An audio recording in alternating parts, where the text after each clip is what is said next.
You are the hero of your own story. I'm simply here as a guide. When you visit a doctor, they have only a glimpse of your life while you hold the full picture. Herbalists and medical astrologers use unique insights and techniques to understand your lifestyle, helping them find the plants best suited to support you.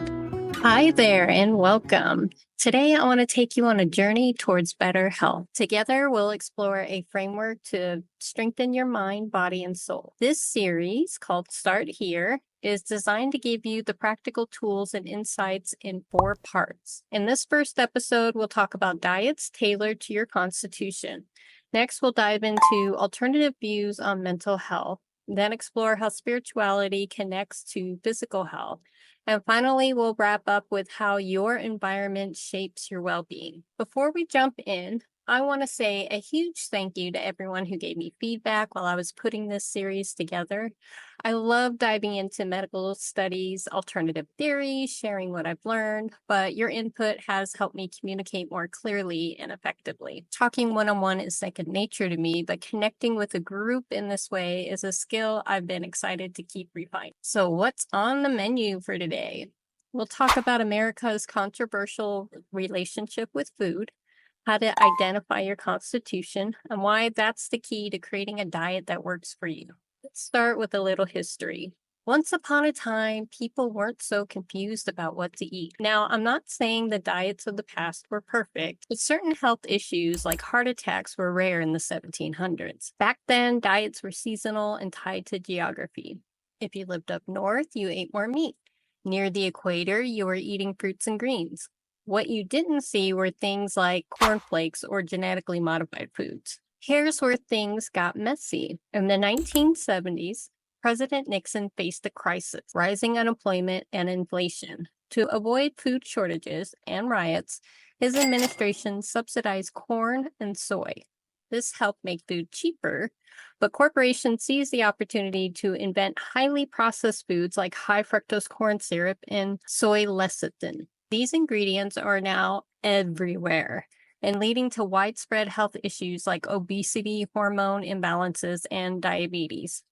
To learn more about this chapter of food history, I recommend the book Fiat Food by Matthew Lysiak. It's an eye-opener. You might wonder, why don't doctors talk more about food? That's a great question.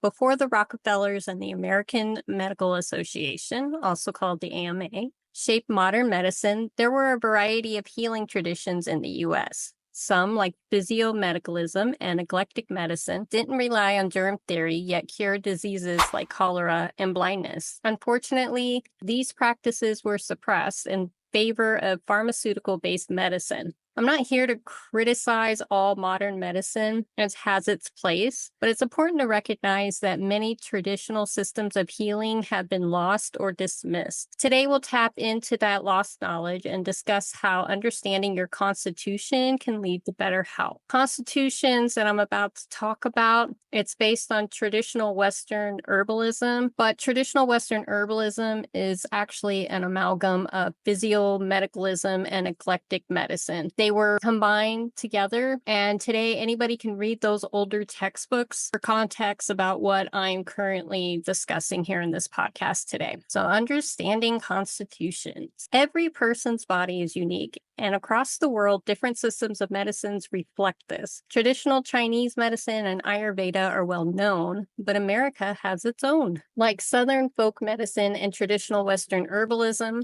that are worth exploring. In Southern folk medicine, your moon sign is used to assign you to an element: air, fire, water, or earth. Meanwhile, traditional Western herbalism divides people into 3 constitutions based on body type: ectomorph, mesomorph, and endomorph.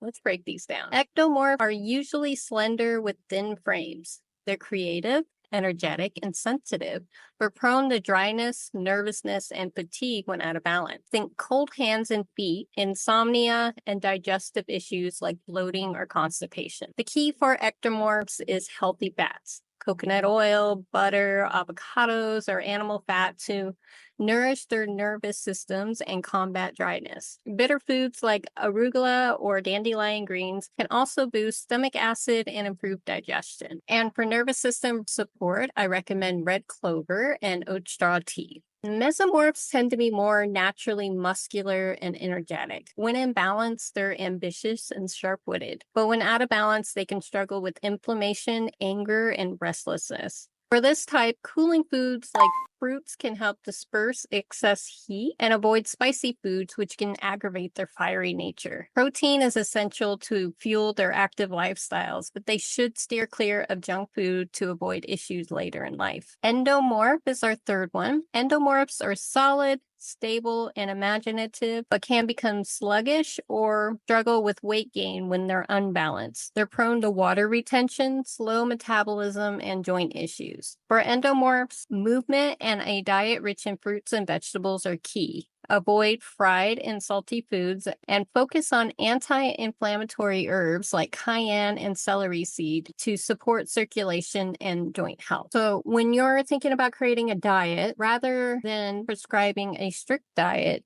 I suggest focusing on balance. A simple plate of half veggies or fruit, a palm-sized portion of grass-fed meat, and a small serving of grains. Eating mindfully, choosing seasonal and local foods, and avoiding processed junk can make a world of difference. There's a lot of information out there that eating meat can cause things like heart disease and stuff. This is not true when it comes to grass-fed meat, and this is only true with conventional meat. Conventional meat doesn't have what your body needs in order to function properly. Grass-fed meat does. And this includes chicken. They call it pasture-raised chickens, but it's the exact same thing. They need to be outside eating the bugs, eating the plants, and that produces a healthy meat that will actually nourish you and your family. Basically, these animals should be raised in the way nature intended, not in dirty feedlots and only being fed grains, which doesn't produce healthy meat. In fact, it's highly inflammatory and extremely unhealthy. Be mindful of the quality of meat that you're buying. This information